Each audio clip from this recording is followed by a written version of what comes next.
Boy, have we got an episode for you today. The Tasmanian Devil himself, Rob Moore, the Disruptive Entrepreneur.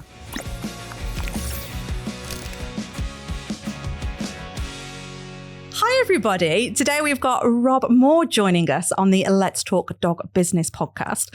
And it's a bit of a big moment for us because it's actually your studio that we're in. We are. And we get to use it and interview you. So it's even better. Yeah, I'm looking forward to this. And me. So for everybody who doesn't know you, You're not going to make me do my own intro, are you? I am going to get you to do a little bit more because you are known as a bit disruptive, which is exactly what you've just done, which is amazing. So for us lowly dog folks out there that have no idea about the wider business world, which is the whole purpose of this podcast, tell them a little bit about you. Well, they call me the Disruptive Entrepreneur. And 18 years ago, I started my first real business. I'd tried a couple of side hustles that kind of did okay, but really I was in a lot of debt and stuck in the system. And on December the 15th, 2005, my dad had a nervous breakdown in his pub. I was working in his pub. I'd gone to uni, got a degree in architecture, was really lost. Didn't really think I wanted to do anything with it, but didn't know any different. I'd racked up a load of debt from university. So mum said to me, Dad's not very well. Maybe you can come back and do, work in the pub for 3 to 6 months to figure out what you want to do. And I was ended up there 3 or 4 years and even more lost and even more in debt. And then, my dad, he just worked so hard his whole life. He had a hard upbringing. On December the 15th, 2005, his birthday, in his pub in front of all of his customers, he just had a huge nervous breakdown, and the police were called out. They beat him up. They arrested him. He got sectioned. They wouldn't let us see him for months. He just turned. And they diagnosed him with bipolar, manic depression. And this was 18-ish years ago. And then I'd always wanted to be entrepreneurial. I was not very good with authority. Probably because, my dad was quite authoritarian. So I was always a bit of a rebel. But I didn't know what to do and I was broke and lost. And the great upside, the great gift that day gave me was it forced me to do something with my life, because really for me, it couldn't have got any worse. I pretty much would have gone bust within a couple of few weeks probably. So I went to this property networking event because everyone was getting into property and you're supposed to get into property. And I met my business partner, Mark, there the first time I went. So there's 18 years in between, but I paid off my 50 grand's worth of debt in the first year and earned probably nearly 100 grand, which is like never done anything like that in a year. And then we set up our own business the year after that. We bought 20 properties together. We sold some and kept some in that first year. And now we have the biggest property training business in the UK called Progressive Property. And I became a millionaire age 31 and decamillionaire age 35. I'm now 21, so I'm 45 now. And I've written 19, I think, books. Yeah, 19. Well, I'm writing 5 at the moment, but 19 have been published. The last one was Money Matrix. I've got my Disruptors podcast, which has done over 1,000 episodes. It's one of the top podcasts in the world. And I've done some other cool stuff that, like I have my foundation, which I think we're probably now nearly at 7 figures we've raised for charity over the years.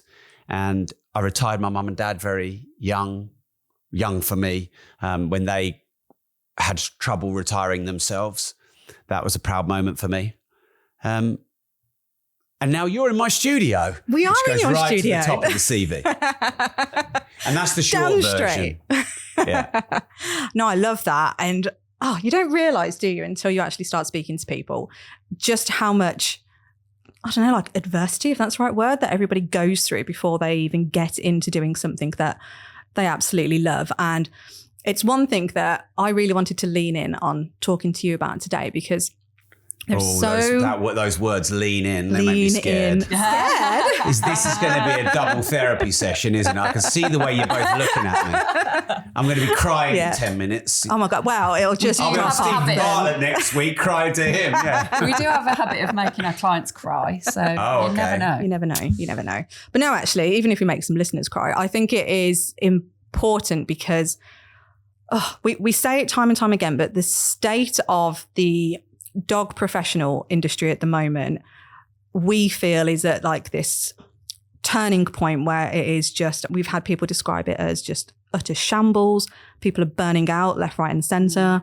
There is so much pressure on people, as I don't even genuinely think dog trainers specifically see themselves as entrepreneurs. They're doing a hobby that they love and burning themselves into the ground doing the thing that they love the most.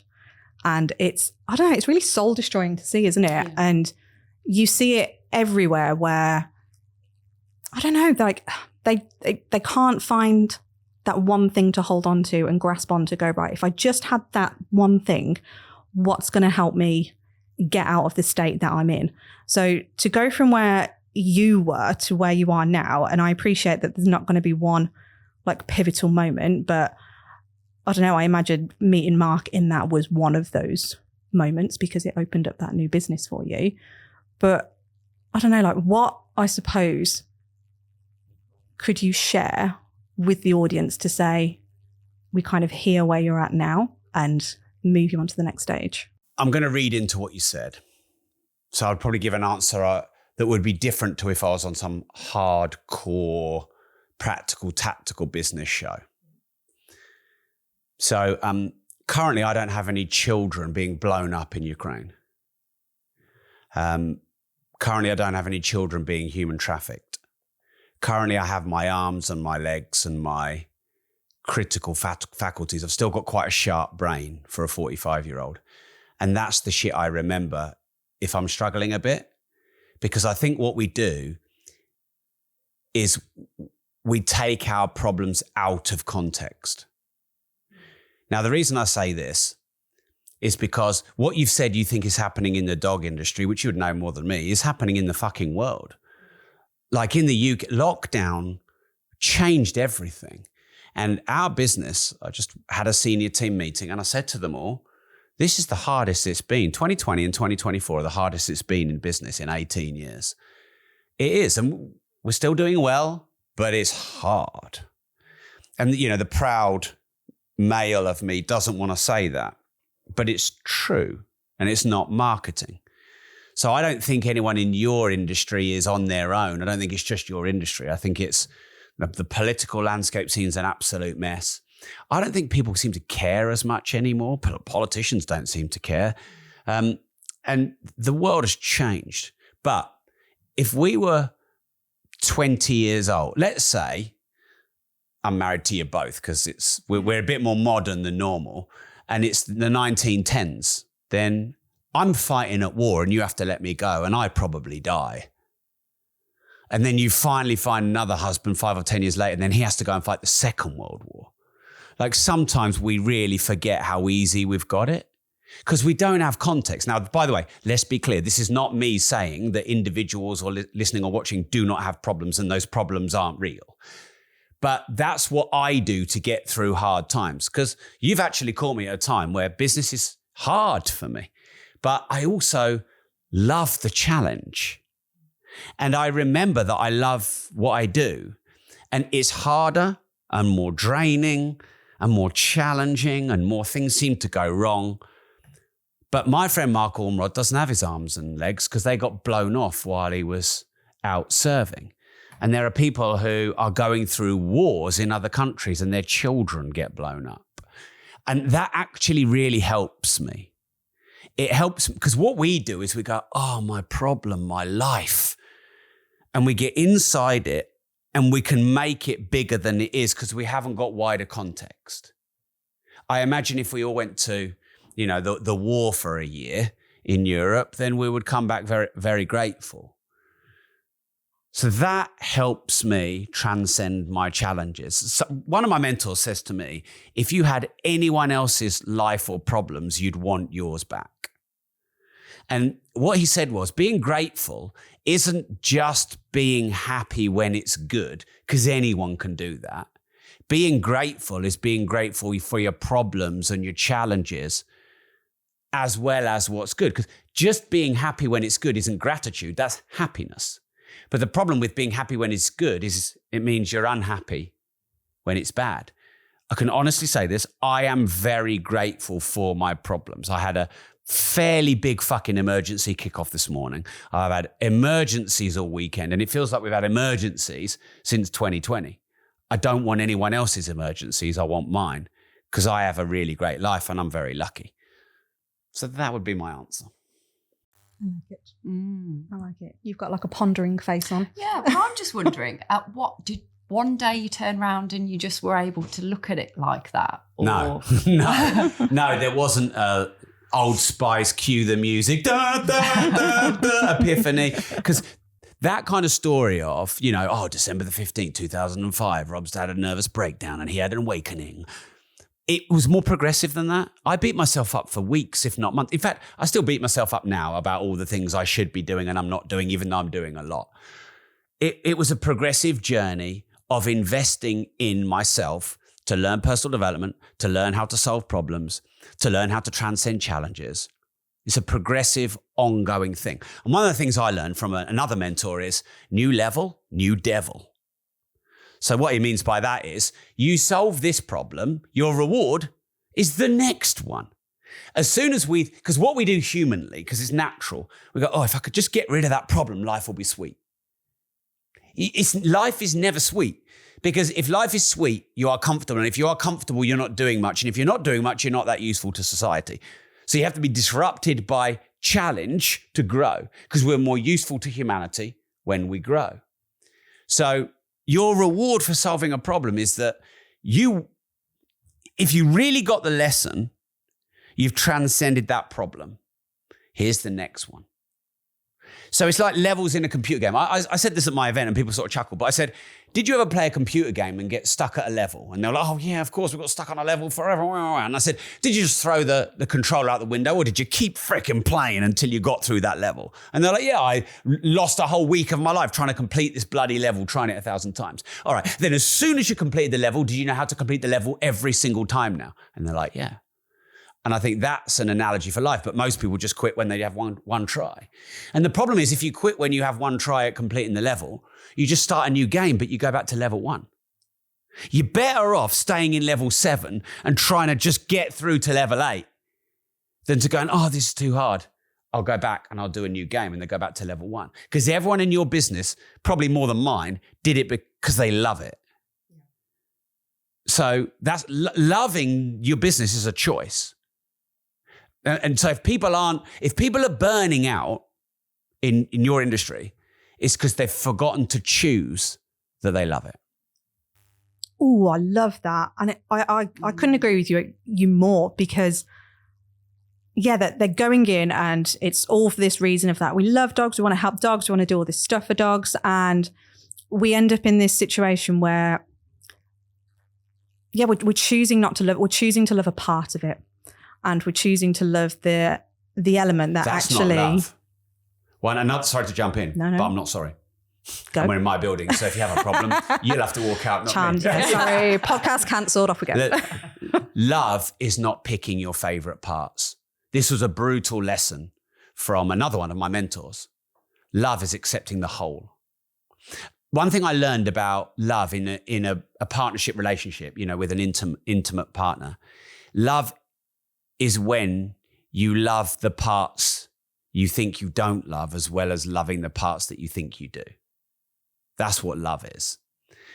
Excitement is, I like those bits and I like doing this today and I hate doing that. That's excitement. But the problem is, as soon as you go into excitement, you then have to go into the polar opposite, depression.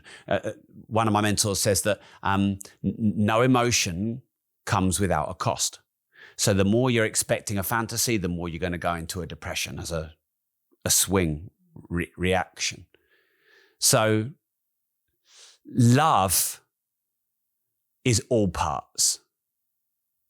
And if you really do love dogs and love animals and love the industry, then you love the parts you think you don't love as well. Otherwise, you don't really love it.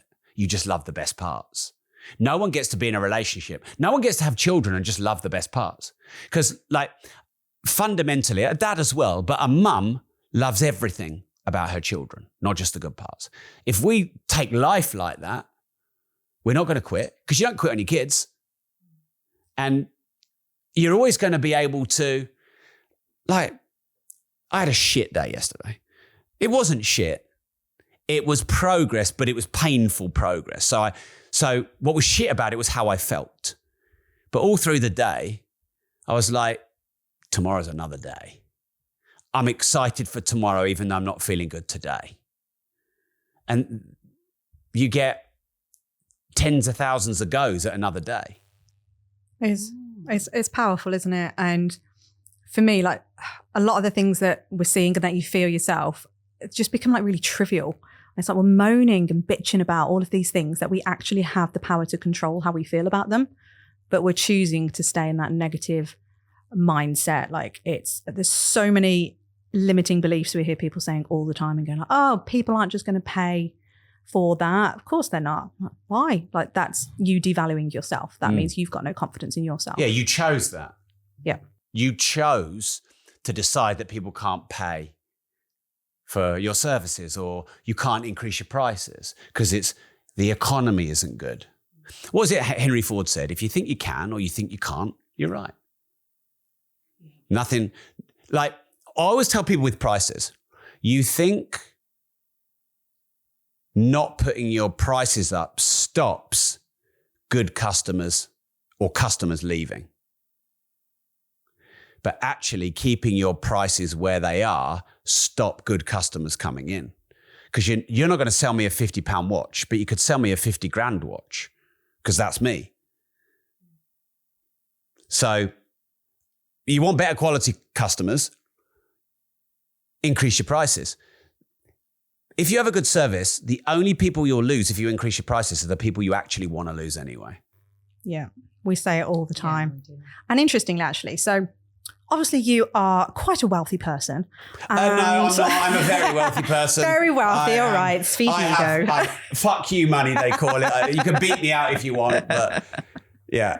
It's true. Okay, fine. So with your fuck you money then, because you've just recently lost your dog, haven't you? Yes, you heard. I did. Yeah, Ralph. He was 16 and we had to put him to sleep a few weeks ago. Yeah, he'd been with us the whole journey of our business. He was our office mascot when we started the company, and he was the 30th birthday present that I bought for my wife. Yeah, so it's never nice. No, it's not at all.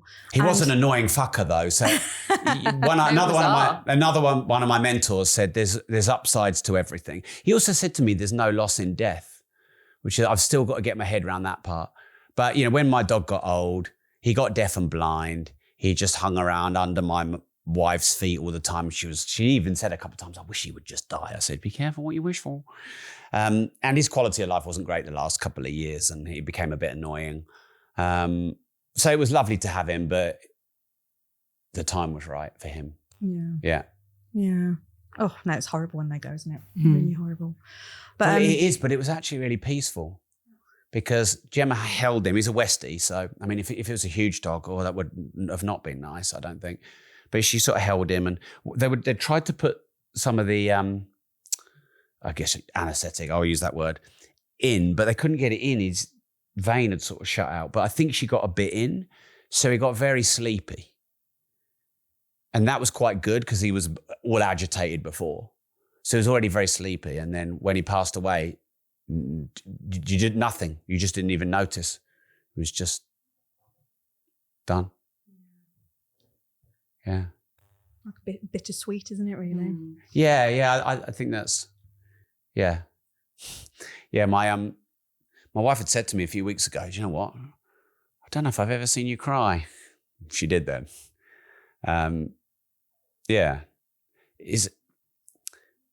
I've spoken to other men and we all say the same thing. We say it shouldn't hurt as much as it does because they're not a person, but it does. They all say the same thing. Yeah. We have this thing about this industry of, we've already mentioned it. In our industry, it's hard. And like you've already said, there's a lot of industries which are similar. But one thing we talk about is the emotional burden that comes with, because it's an animal, and because it makes men cry, and because you are then taking on the emotional burdens of the owners and their feelings towards the dogs and their way of dealing with the issues they've got and that kind of thing. That's something that we find is a real struggle in this industry. So I guess people tend to use that, I think, sometimes as a bit of a reason to make it all harder for them. And going back to what you were saying earlier, I hope that people listening to that will realise that, yes, it's a problem. And yes, we probably have that where other industries don't necessarily have it. But you can get through it. And our mission is to support the professionals with this, because we feel like there is something missing there and we don't get the help. They don't get the help that they often deserve. But I think with your kind of the way you think about it is, we can get out of this, problem. We can get out of this struggle. And there are other problems in the world that are much worse than that. Well, because I'm outside, I might be able to get some perspective. It feels quite warm in here. We don't know if it's -2 or +26 out there. We just assume. So when you're in something, you can only feel being in it. You can't get context. So I can give you context. I own multiple businesses. No businesses are necessarily any easier or harder than any other business. They have their own sets of upsides and downsides. In the industry I'm in, education, training, but not in the school system education, people teach property, people teach trading, people teach public speaking, blah, blah. And they all say, well, it's easier for you teaching property because everyone wants to get into property. Oh, it's easier for you teaching trading because that's just easy. You're just selling. And everyone looks at everyone else going, why it's easy or easier. It's not, it's just different. So if anyone in this industry or any industry is looking at their industry going, it's hard because you're only seeing the downsides. Because everything you said about it being hard, you take on the emotion of the animal and the owners, that has an equal upside. That probably creates, I imagine in your industry, when you're good, you have a client for life. Whereas in some industries, it's transactional and you just buy once and you have to find a new client every time. So if everyone is thinking, this is what's hard about my industry, it's hard for everyone else. Therefore, when you see it as a positive and you turn it into an upside, then you have the competitive advantage. I absolutely have the attitude right now, business is hard for most people, therefore this is really good. Because if business was easy for everyone, I'd have 10 times the competition. But because it's hard, they're all dropping like flies. But it can't be hard for them and easy for me. I don't get to choose. It's hard for everyone. So I'm going to make sure that I see this as an upside while everyone else is going bust or closing their businesses down or whatever, not me. Because what would I rather have? Would I rather it's easy but easier for everyone else? Or harder but harder for everyone else? Honestly, harder. One, because I know I thrive in a challenge. And two, when it's easy, anyone can do it. But when it's hard, there's only the few that can do it. And I'm one of those stubborn fuckers that I will not quit unless I die. And that is me. So it is hard, and I have sleepless nights right now. We've still got over 100 staff. Hardly let any of them go with what happened in lockdown. I was well within my rights to keep 10 and let 90 go. And I have personally suffered and struggled to keep everyone in a job and stay profitable. And I've got shareholders and people on my back going, where's the good old days? They're gone, but the shareholders don't care. They just want the good old days back. And I take on all that responsibility, and it's painful. And then I look in the mirror, sometimes naked, and I go, I'm fucking made for this shit. No one else is made for this shit. That's why I've been doing it 18 years. That's why I'm going to do it another 40 years. That's really exciting. And it's just it's just a state of mind. So I'm not a victim. I am an empathetic guy. I feel people, but I am not a victim, i.e. I will feel shit about things, but then I'm like, right, what are the solutions? Let's go. No one was paying for people. No one was paying for pet insurance 20 years ago. No one was paying a load of money just for someone to take their dog out for a walk 20 years ago. There's people in this, I don't know exactly what industry everyone's in, but there's a lot of business models and verticals in your niche that didn't even exist 20 years ago. No, there is. And there's people that make a living taking dogs for a walk. Fuck me, what a life. If I don't survive this challenging time, I'm going to go and do that. It's actually not as easy as you think. I know, I'm just messing about. So can I ask then, so that part of your personality that you've mentioned, that like... It's a choice. You're a stubborn fucker, It's a you're choice. this, is how much of that can be learned and how much of that is like intrinsic to somebody and you need that to be able to get past those adversities there? Okay. Do you have children? I do. Okay. Could you be stubborn if your children's lives were in jeopardy? Yeah. Of course you could.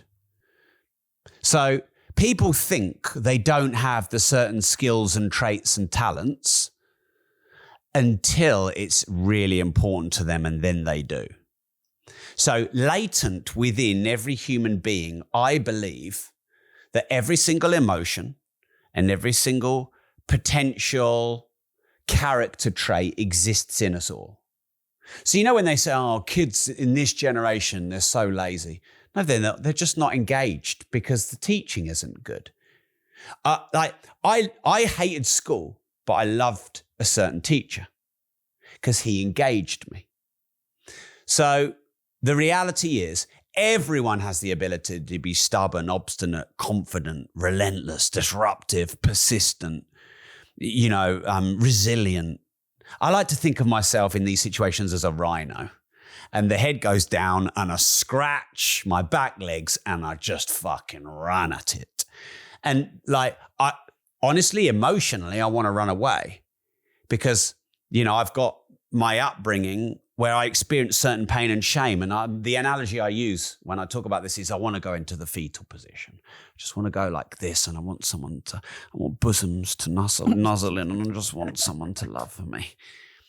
But that's just an emotion. And that I can tune into any emotion because I have the ability to, because I'm a human. So every human listening who is of right mind can tap into every trait and every emotion of a human. And you will most likely when it's important to you, and you will least likely when it's not. I always talk about accountability. I mentor millions of people, not all at once, but over the 18 years and in all the different social media channels and groups I've got, paid and free. And when people have hardcore accountability and no is not an option, and they are prepared to do whatever it takes, they cannot lose. But as soon as they've got excuses, distractions, comforts, it's too easy to go, oh, well, that doesn't matter. Oh, well, that doesn't matter.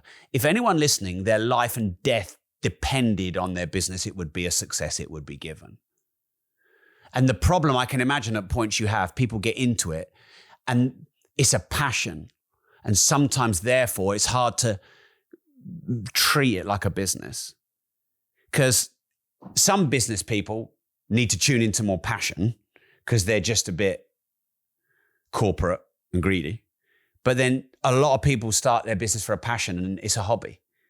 And they have to learn sales and marketing and accounting, and they have to deal with complaints and refunds and emotions from owners and all the stuff that, I didn't get into it for this. Well, do you really care about animals or not? Oh, I care about animals, except I only want to do this. I only want to hug them and walk them. I don't want to deal with all these issues. That's not love. So yeah, they're my thoughts. Yeah, it's interesting, isn't it? And I think hearing it so brutally honest, which I love, because it's what we don't talk about enough. As in not us, we talk about this a lot, but I don't think there's enough public awareness, or nobody's having these big conversations and going, stop having that little pity party that we're doing all the time. It's like, you have a choice. You mentioned investing in mentors. We're always investing in mentors. They are an important, integral part of our wider team. Without them, you can't move forward. And tackling those limiting beliefs, everything always seems to come back down to money and oh, I just can't make it work. Nobody wants to buy. I need to slash my prices in order to get this. I'm not attracting the right client and customer and all of that. And arguably, I'm going to go out on a bit of a limb here. Even you with your fuck ton of money, if somebody had come to you and said that they can help you with your dog when he was alive because they could identify a problem, or if you had reached out And if they came across as not confident in their ability with a low price, or even if they'd have hiked it up in just thinking, I'm just going to chance it because I know you've got cash. Which happens a lot to me, by the way. I can imagine, so, yeah. How do you almost decide on, so if that scenario had played out, how would you actually make the decision on whether or not that particular trainer in that scenario was going to be right for you? So I'm me and I'm not everyone. Correct. So I can't answer for everyone. Everyone buys based on value. Everyone. Because you could buy a £50 Casio watch and it could break in 3 months and you could think you've been ripped off. You could buy a 100-gram Patek Philippe which needs a yearly service and you can think it's great value. So certainly, because I'm like every other human, I want to feel like I get value. That would be one element. I want to feel like the person cares. So we recently had to remove a tree from the front of our garden. It was a big fucking tree, big job. Council, basically compulsory, got to get rid of this tree. Use this person, £2,500.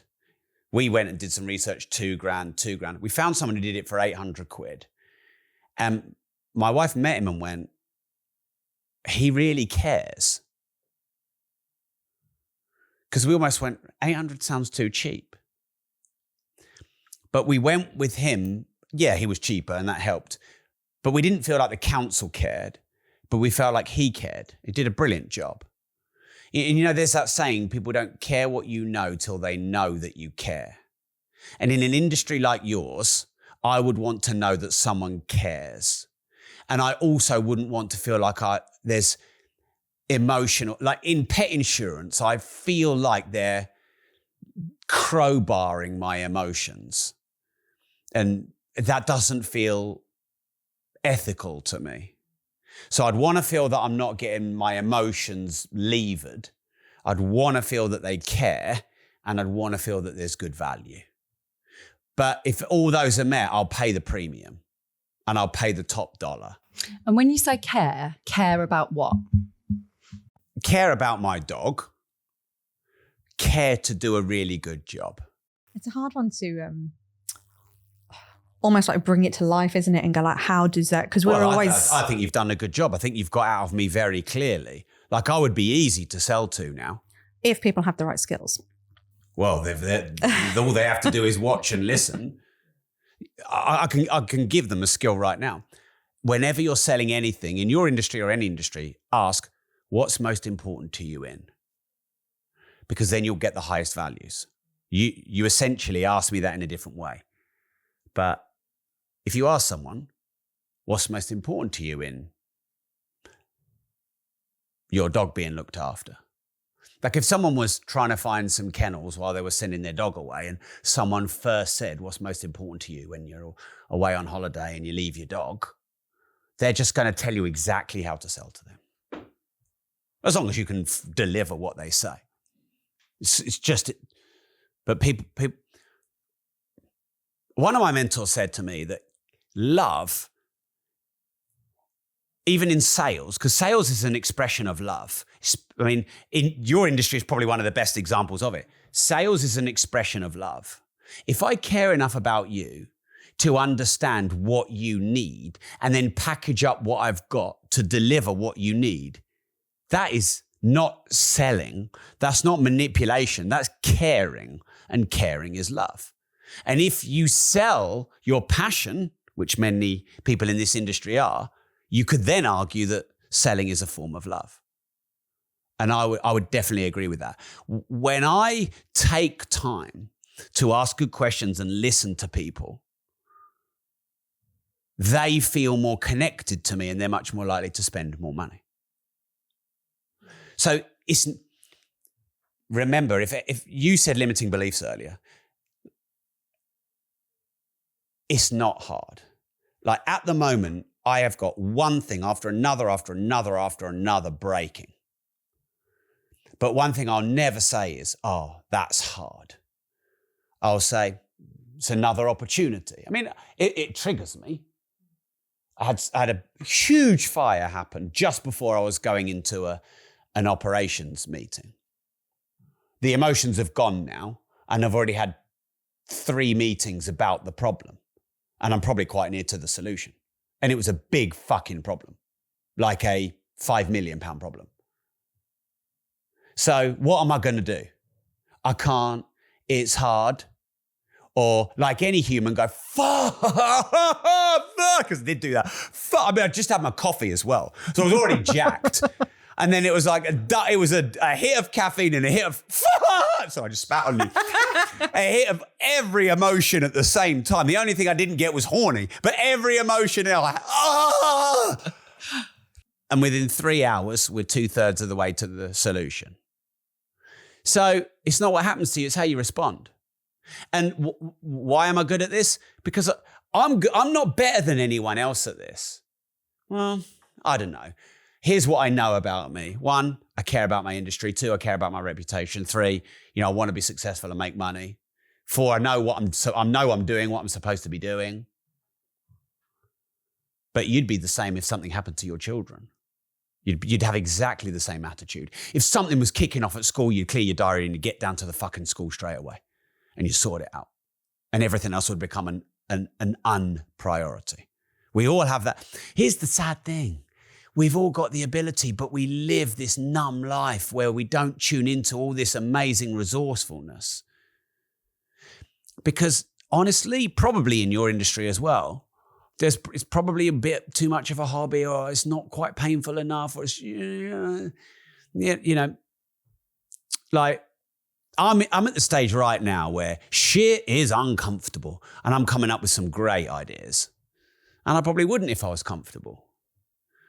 So I do not subscribe to any belief that a human can't do A, B, and C if it's proven that all humans have that trait. All right, you might be better at sales than me and I might be better at marketing than you.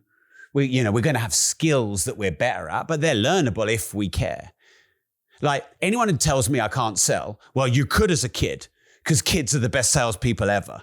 I mean, my kids, whenever I get my kids, they're always pitching me for sweets because they know mum says no. And obviously, I'm put between a rock and a hard place because I say yes to the kids and make the kid happy and I turn my wife against me and vice versa. And fucking hell, I'm thinking you should be in my office selling on the phones. You two are genius salespeople. They're 9 and 12 and they've never been on a sales course. So we can all sell. It's just forced out of us through school and society and indoctrinated fear. Yeah, I agree. That's why I'm not sending my kids to school. Fuck, do you know what? I actually, if it weren't for my wife, I probably wouldn't. But it's important to her. So, I think life is about trades. Don't fight every battle. Fight the 3 or 4 that are the most important to you. And then be the gift that gives other people their ability to have their wins.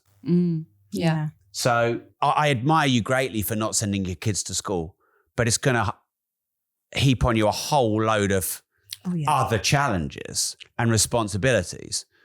Obviously, you know that to be the case. So I admire that focus. Pick your battles wisely and only have your principles and never, ever settle on your principles. But anything else, just let it go. Let other people have the joy of...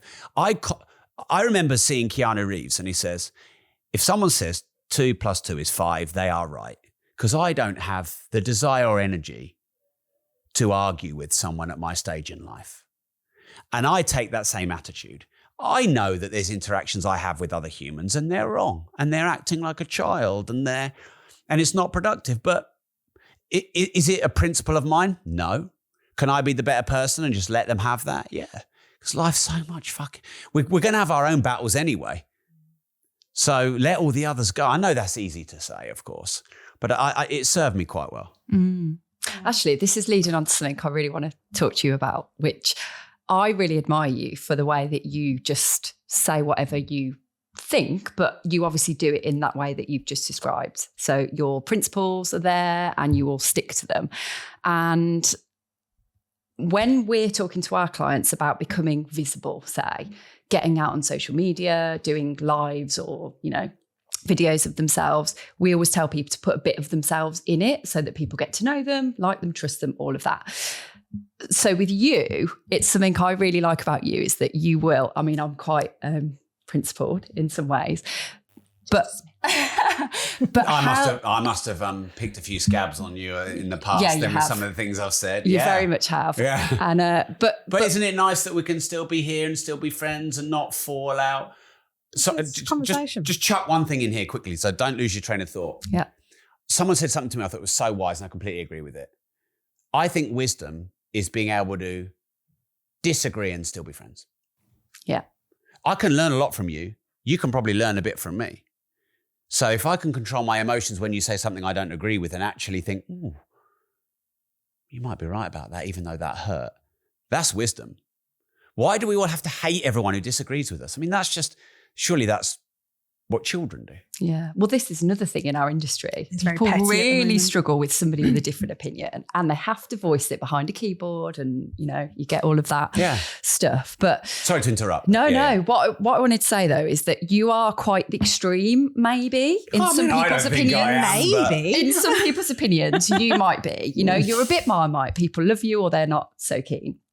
But put it politely, we're trying to do is tell, sort of help people understand that if you show a bit of you, then people will get to know you and like you and stuff. So first of all, what advice would you give to somebody that we're trying to give this advice to them and say, look, it's not a bad thing to show your opinions to a point. And also, how did you get to the point where you're able to just say exactly what you want and feel without that fear of judgment? Yeah. So I love talking about this. I know. I knew you would. Because, certainly my public speeches generally tend to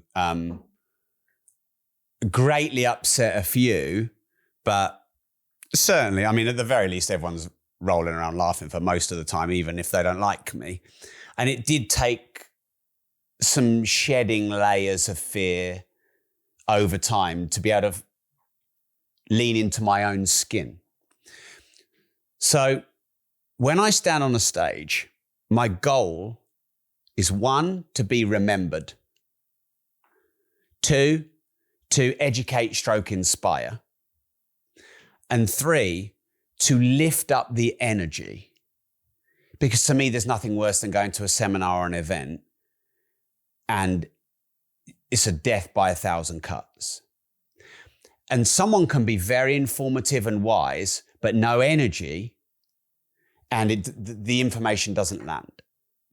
So I often go on when someone's just killed the room, and I'm very good at killing it in my own way. And that takes a bit of rebellion and disruption. There's many ways to do it, and I have my own style. So I want to be remembered, I want to educate and inspire, and I want to lift the energy.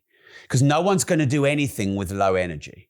If I sat here giving you loads of good information and just talking to you in a monotone voice for a whole hour, but everything I said was really powerful and wise, in the end, you just want to go and jump off the local town bridge, which I can take you to if you want. And so many people, their intention is to educate, but it's so fucking dry, it doesn't work. So they're my 3 aims.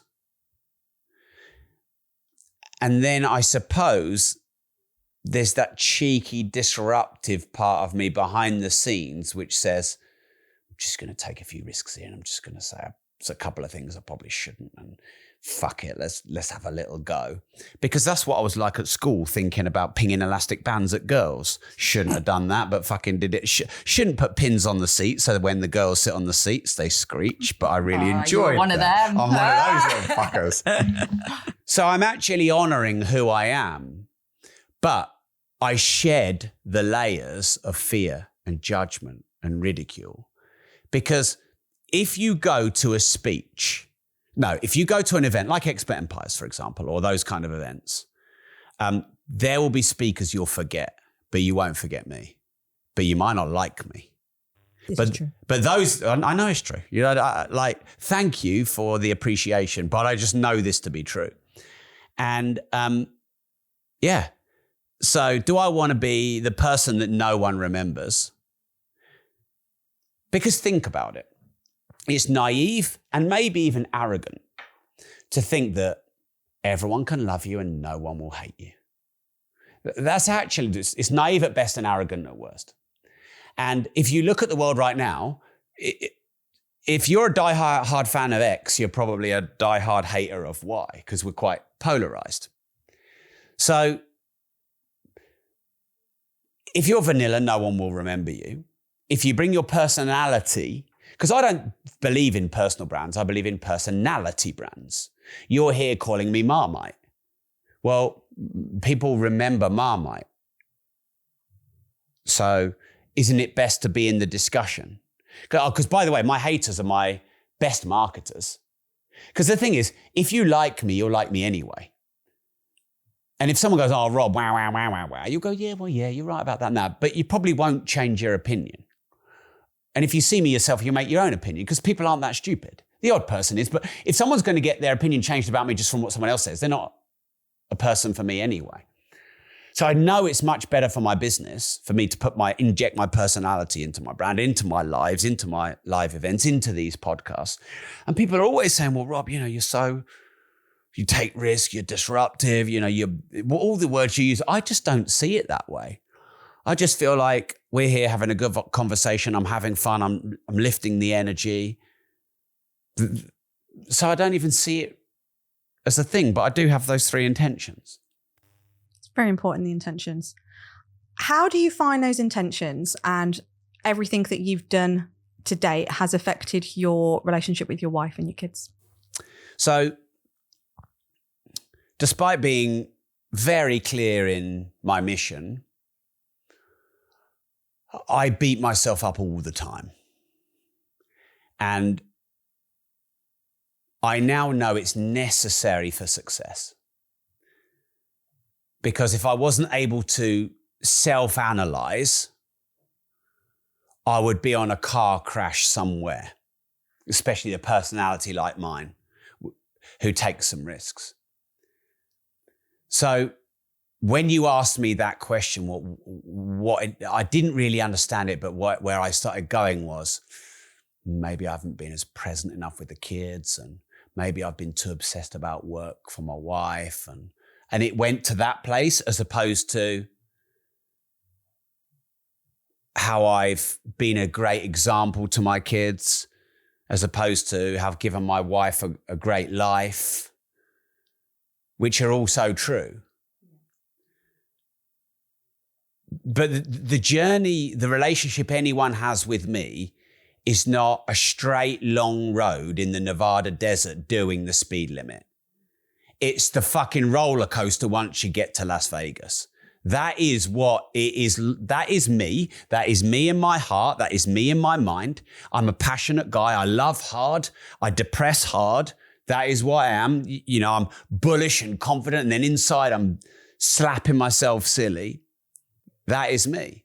And I'm going to go insane trying to drive down the road at the 50 mile an hour speed limit where you can't even see past the horizon. I need to get on the fucking roller coaster.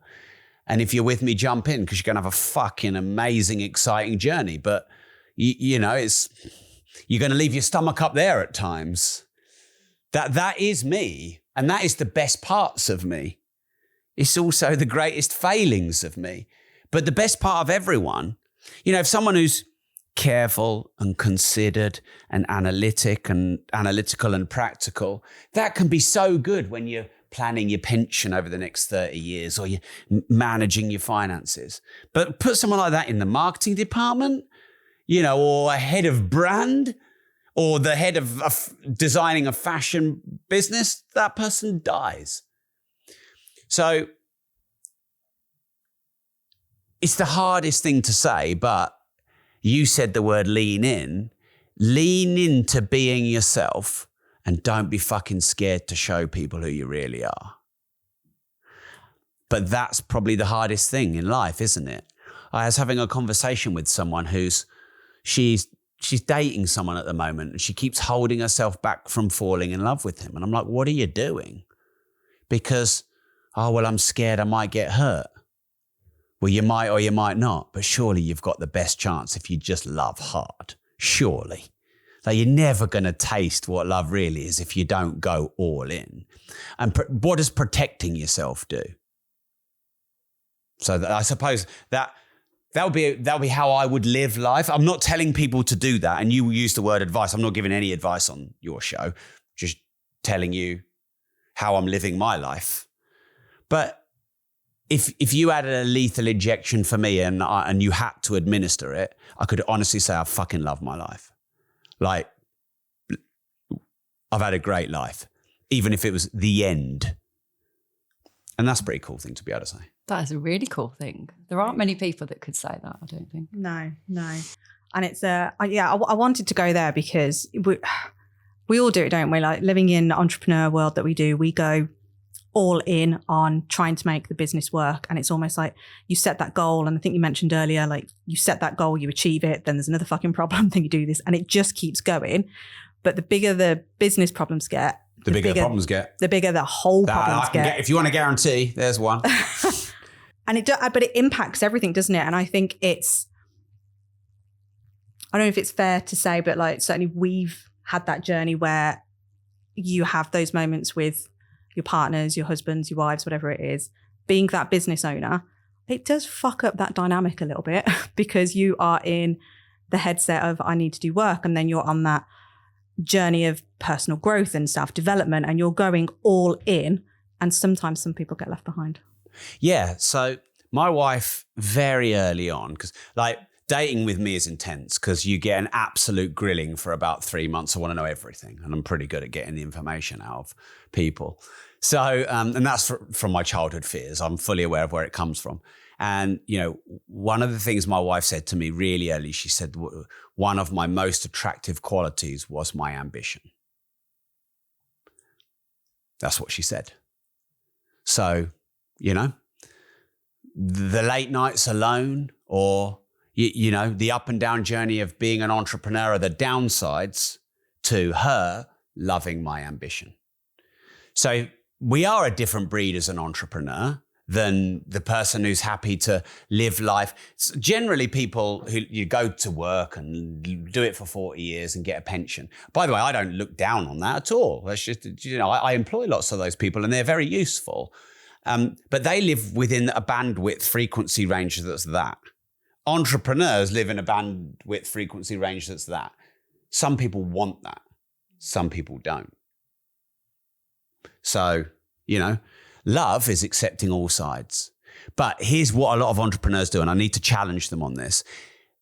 You can put yourself in the position to go, well, I'm an entrepreneur, and you knew it from the start.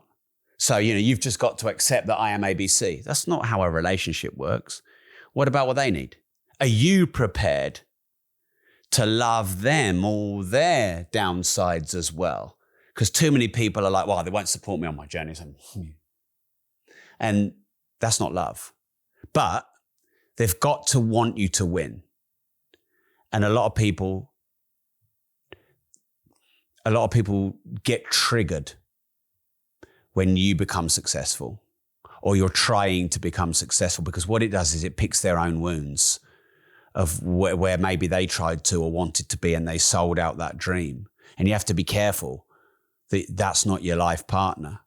Fair enough if they're not the same as you, but surely they have to be a champion for you. But also, if you can't take real honesty from your partner, who can you take it from? And, you know, John DeMartini, another person I find very wise, he says, if you puff yourself up, your wife will humble you at home. And it's fucking true.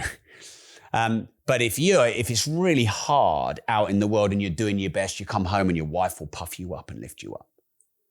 And that's fucking true. My wife can humble and humiliate me just like that. But if it's hard, she's a brilliant support. And I used to hide that it was hard from her because I want to be the man. I don't do that anymore because I get the supportive side of her when I show her the real me. So I have a part to play in how she is with me. But we all need humbleizing when we get arrogant and cocky. Because it doesn't serve us. It does not indeed. And I feel like I could talk to you for hours and Can I hours ask you and a hours. question? Of course you can. Do you have any plan of what questions you want to ask? Or do you just sit here and roll? Sit here and roll. Wrong. Do you plan anything? Nope. You don't plan any questions? You can ask I Ryan. have an idea. Oh, no, I believe you. I don't need to go and get evidence. No. Why not? I'm not saying you should. I have an idea of topics. What was your idea of topics then? Topics today were... Did we cover them? Yeah. Yeah. And they were? Limiting beliefs, bit of money mindset, and I didn't expect to go into this relationship bit, but picking up on some of the things you were saying, it felt appropriate to go there. Okay. Why? Well, why am I asking you? Why? Because I'm fascinated. Okay. Yeah. Because I couldn't work out if you're just rolling with it or you had some planned questions. Do we look like we're Is that a bad thing? strategic? No, it's going to say you're a fucking shit now. There's no judgment. There's only curiosity. I have a very set, prepared type of questions. And then within those, I allow it to go where it goes. But you're both very calm and assured. And so, yeah, I didn't quite get the read on whether you got your questions answered. I also know I can talk a lot. So I can give you 5 more minutes if there's anything else you wanted to ask. Don't even know now. It was don't know. I want to ask you something. Go on. Is it hard work being you? Well, the honest answer is I don't know because I've never been anyone else. That is a good answer. So It's a poor question and a good answer. no, it's not.